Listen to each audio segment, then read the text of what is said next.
Bonjour et bienvenue à tous pour ce temps de jeûne et prière à EB Saint-Malo.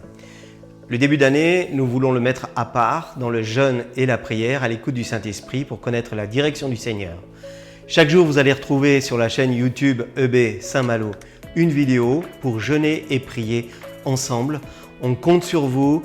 Faites-nous retour aussi des pensées du Seigneur et de ce que le Saint-Esprit vous aura mis sur votre cœur. Bon temps de jeûne et de prière. Bonjour à chacun de vous.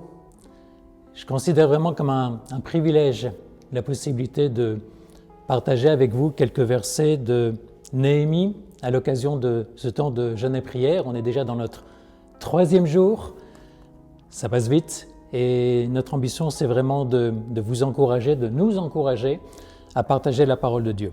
Néhémie donc, vous connaissez ce personnage de l'Ancien Testament et le nom Néhémie signifie tout simplement l'Éternel console.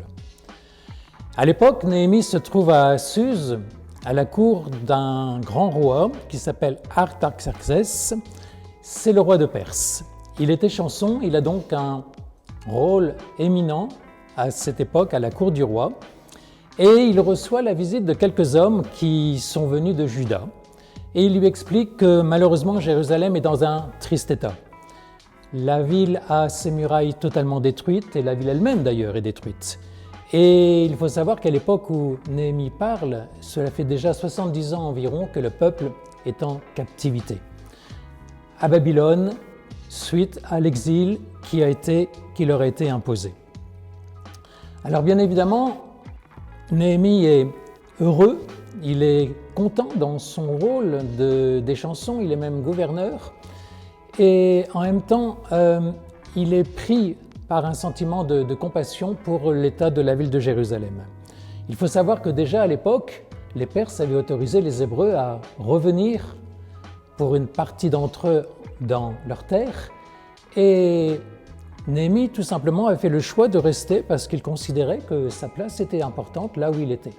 Pensons à Joseph, pensons à Daniel également, à d'autres peut-être qui avaient des rôles importants là où Dieu les avait placés, et pour différentes raisons, Néhémie se trouvait donc à la cour du roi et certainement avait la capacité de pouvoir l'influencer de bonne manière.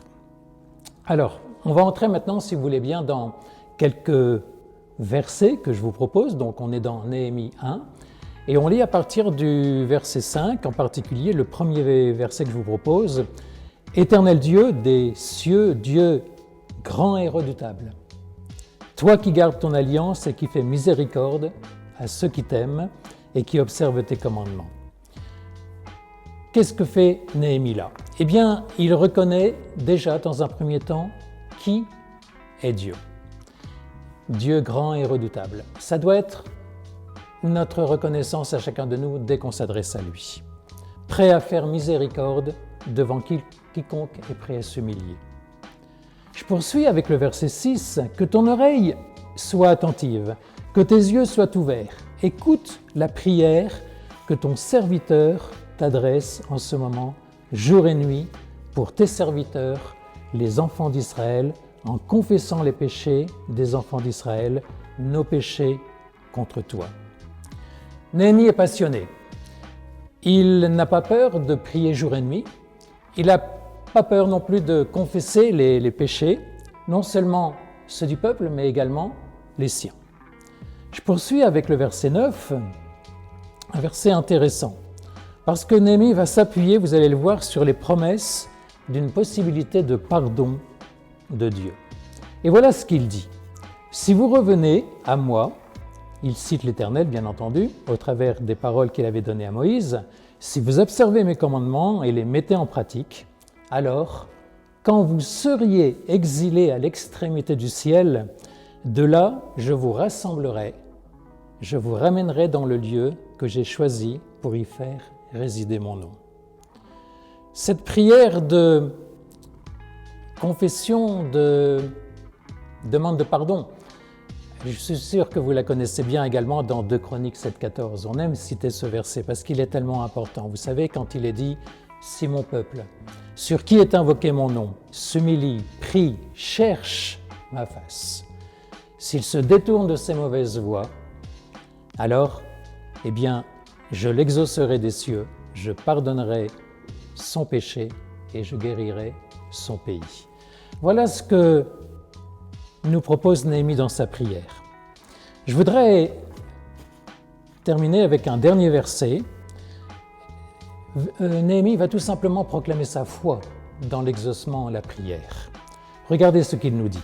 « Seigneur, que ton oreille soit attentive à la prière de ton serviteur, qui veut craindre ton nom. Donne aujourd'hui du succès à ton serviteur, fais-lui trouver grâce devant cet homme. » Autrement dit, Néhémie proclame sa foi en l'exaucement que Dieu va lui donner. Alors très rapidement, parce que le temps est court, je voudrais vous donner en guise de conclusion 5 petits points bien précis. Premier point, notre prière doit être une habitude et non pas un SOS, un cri de secours. Forcément, ça peut l'être à certaines occasions, mais avant tout, prions comme une habitude, comme une relation que l'on veut entretenir avec notre Dieu. Deuxième point, notre prière doit être passionnée et pas un acte religieux, un acte froid, un acte que l'on fait, je dirais, parce qu'on a toujours fait comme ça, ou bien parce qu'on nous dit « mais il faut que tu pries si tu es un bon chrétien ». Non, notre prière doit être une passion telle que Néhémie pouvait la vivre.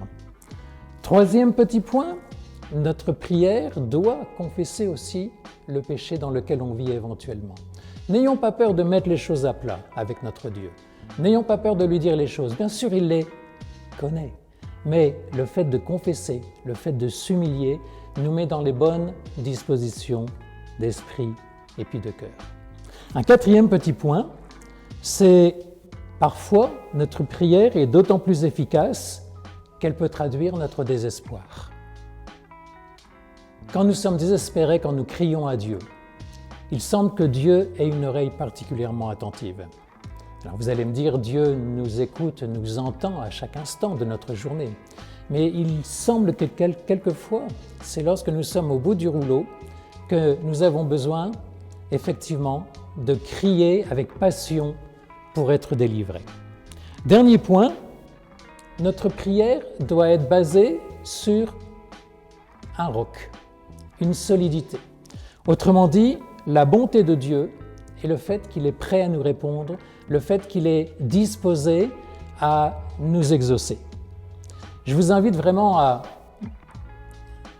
relire peut-être dans la journée ce texte de Néhémie, je vous en rappelle les références, Néhémie 1 du verset 5 au verset 11, et puis peut-être, bien sûr, nous ne sommes pas des Néhémie, mais nous pouvons en tout cas nous inspirer de ce modèle de prière, de la qualité de sa passion, de sa foi, de son humilité, de sa repentance aussi par rapport à tout ce qui avait été réalisé au travers du peuple d'Israël qui s'était détourné de Dieu et qui était maintenant en exil.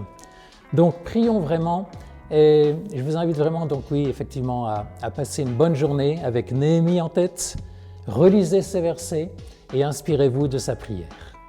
Bonne journée.